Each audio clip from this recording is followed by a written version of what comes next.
This is Neil Ratno Rock Doc here on WDST Radio Woodstock with another episode of This Week in Rock with support from Transcendental and my friend, the amazing dentist and rock star Bruce Milner. Visit Transcendental, his stunning new office at 2 Maverick Road on the corner of Maverick Road and Route 375.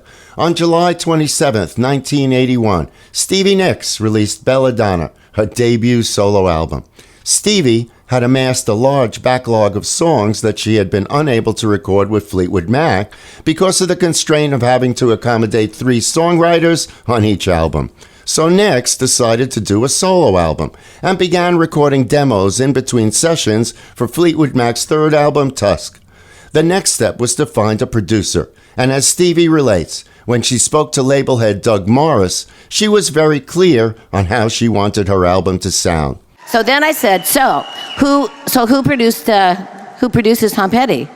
He goes, Jimmy Iovine. And I'm going like, so can you set me up with Jimmy Iovine? And he goes, yeah, I can. So he says, I'll give him a call. So he calls Jimmy and he sets us up to go and have dinner. So we go and have dinner and I tell him the same thing. Tom Petty, straight up rock album, but we want to sound like Crosby, Stills, Nash.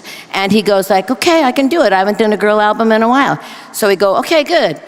We both went back to LA because he was there working on finishing Tom's record. So we get there, 10 days later, I moved in with Jimmy.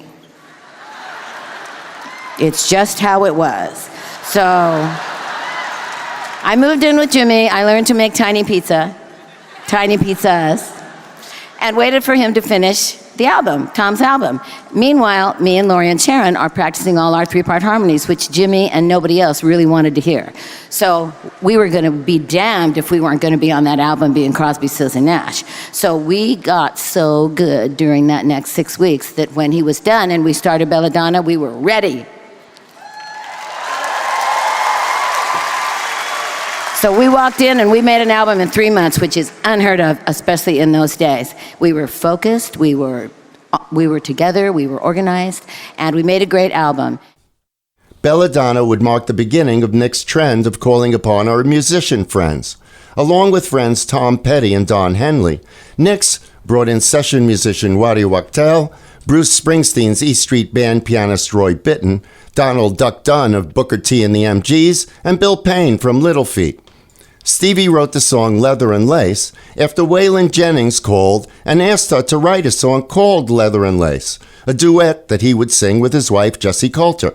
Stevie, who was involved with Don Henley at the time, asked Henley to record a simple demo with her. Later, Nicks learned that Waylon and Jessie were separating. However, Waylon expressed interest in performing the song solo. Stevie told Waylon that only 4 people in this world could sing this song, he and his wife, or she and Don Henley.